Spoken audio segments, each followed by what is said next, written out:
இன்னைக்கு வீட்லேயே செம்ம குவாலிட்டியாக எப்படி சப்பாத்தி போடலான்னு பார்க்கலாம்.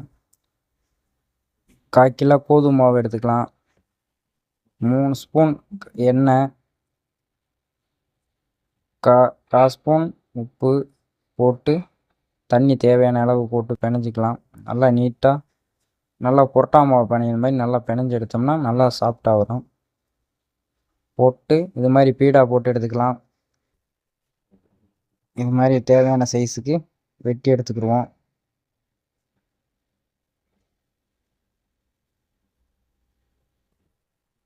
வெட்டி எடுத்து மைதா மாவு போட்டு லைட்டாக அப்படியே எடுத்து பிணைஞ்சு வச்சுக்கலாம்.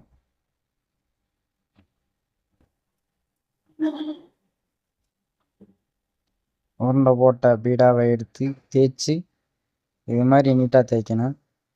ரொம்ப இலசாகவும் தேய்க்கக்கூடாது, மந்தமாக தேய்க்கக்கூடாது. மீடியமாக தேய்ச்சி எடுத்து வச்சுக்கலாம். தேய்ச்சி முறை பார்த்துக்கோங்க, இது மாதிரி தான் தேய்க்கணும்.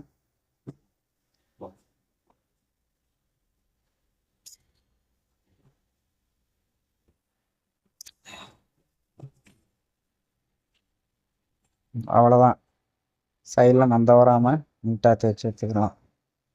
இது மாதிரி தோசைக்கல்லில் போட்டு லைட்டாக ஹீட் பண்ணி எடுத்துகிட்டு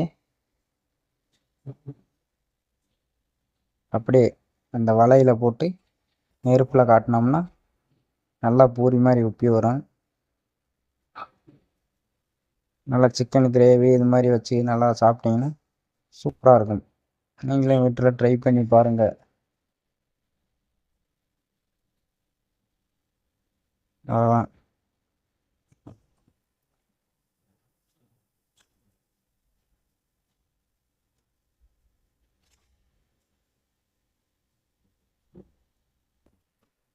ரொம்ப நேரம் தீயில் காட்டக்கூடாது, ஒரு மீடியமாக அப்பப்போ பரட்டிக்கே இருக்கணும். தோசைக்கல்லில் மட்டும் ஒரு தாட்டி போட்டு அப்படி லைட்டாக வந்தோடனே இன்னொரு தாட்டி இந்த பக்கம் பரட்டிட்டு அப்படியே எடுத்து வலையில் விட்டுறணும். அதில் சும்மா சும்மா பரட்டக்கூடாது.